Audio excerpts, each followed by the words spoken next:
Semenjak meninggalnya Vanessa Angel, perseteruan Dodi Sudrajat dan Faisal belum juga reda.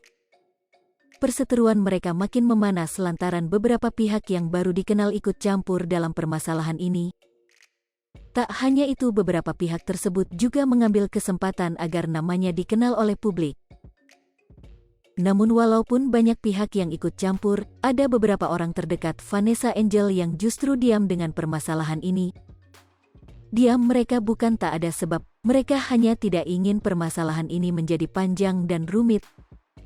Salah satu pihak yang tidak ikut campur dalam permasalahan ini adalah Didi Mahardika, mantan tunangan Vanessa Angel. Didi Mahardika yang lama diam akan perseteruan ini akhirnya angkat bicara.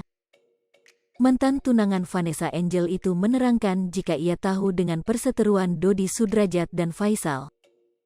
Namun ia tidak tertarik untuk ikut campur.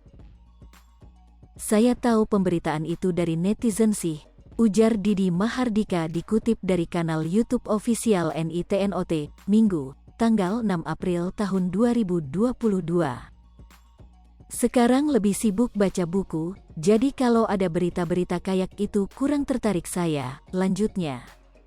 Kemudian mantan tunangan Vanessa Angel itu mengungkapkan jika ia belum pernah mendatangi makam istri Bibi Andriansyah.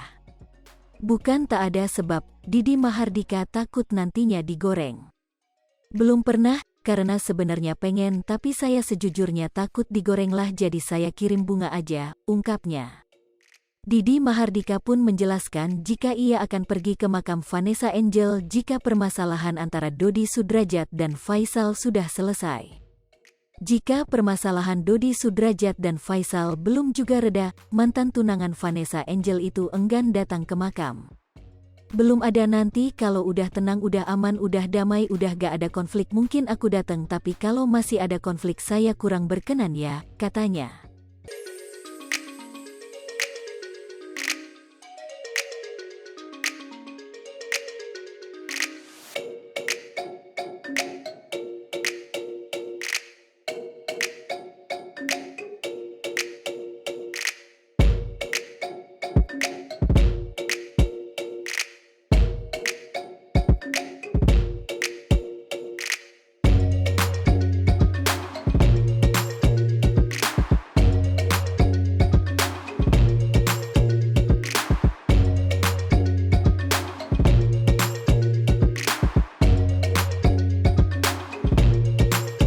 Hai pemirsa Sri Popo TV, jangan lupa komen, like, dan subscribe, serta tonton terus berita-berita terupdate lainnya ya.